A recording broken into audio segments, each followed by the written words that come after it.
Eder. Mac. Pallister. Ma io, io non sapevo che Capito, mia però moglie era lui scomparsa. Lei lo aveva già, lui sapeva già. Mi ricordo che Liliana mi diceva spesso: c'ho sempre qualcuno che mi tormenta, una, due, la terza volta io gli blocco il telefono. Stava in silenzio, so che lei mi diceva a un certo punto queste persone che non conoscevo io bloccavo il telefono. Mi infastideva parecchio. E mi ricordo che ha fatto delle ricerche come cancellare i numeri bloccati. Certamente se io avessi saputo che Liliana era scomparsa, ma io non lo sapevo in quel momento, per me era uscita di casa normalmente, non so quando l'ho chiamato, non lo so. So che l'ho chiamato e lui mi ha detto: sono a Basovizza con mia figlia, se sentimo. Lui ha telefonato una sola volta il mercoledì, mi sono strappentito di non averlo chiamato perché probabilmente mettevamo in chiaro tutto fra di noi subito. Io quel numero lì non mi ricordo, non credo di averlo bloccato quel giorno lì, nei giorni successivi, perché io l'ho chiamato poi a lui e non mi ha mai risposto, io non sapevo chi era. Dopodiché io ho bloccato perché pensavo che fosse uno stalker. In realtà non è proprio così e in ogni caso l'hai raccontato agli inquirenti? Penso di sì, perché comunque ne abbiamo parlato di queste cose qua. Solo che io sfido chiunque a vivere quello che ho vissuto io in quei giorni lì.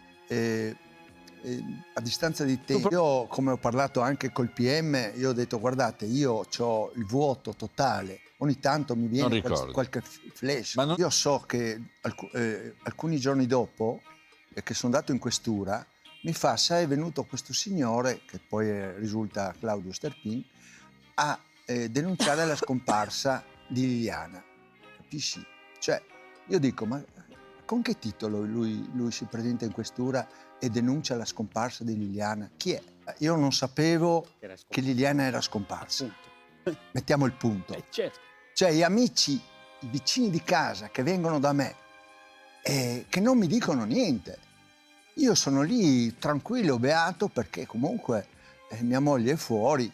Ma mancava da molte ore. Ma da qua, ma cosa mi stai dicendo? Manca La appunto mattina. questo. Ma lei era sempre così, lei andava fuori di casa e andava a trovare gli amici. Piano vuol dire che non ha aperto gli occhi oppure sta recitando una parte. Io mi rendo conto che lei per venire con me tradiva il marito, però secondo me lui sapeva molto più di quello che dice. Io quando il tempo sarà debito, ho detto che quando i fatti mi avranno dato ragione lui non può non essere, allora arrivo da Micitore. Da quando lei ha cominciato a venire qua, e parliamo di settembre, la cosa è diventata ufficiale per me e per lei, punto. Cosa avreste fatto il 19 quando vi sareste visti? Ah, vedi, e forse portavo la raccolta di francobolli e cuciavamo i francobolli assieme. Ti rendi conto che quando perdevo una 10 da Piazza Gualdoni ad arrivare qua, mi chiamava, diceva: ho perso la 10, arriverò 10 minuti dopo.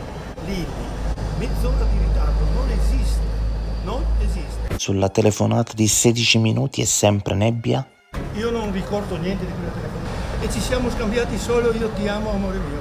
16 minuti è bellissimo, prova! Direi che c'è qualcosa di più bello, oh sì. Poi trovo un sacco nero, così lo mostriamo, guarda che c'è. Lo puoi mostrare a Covalero, il sacco nero. Questo grande strunz, non dire di peggio, questo è un sacco nero. I inquirenti hanno visto, visualizzato i telefoni e tutto quanto, le telefonate che sono state fatte.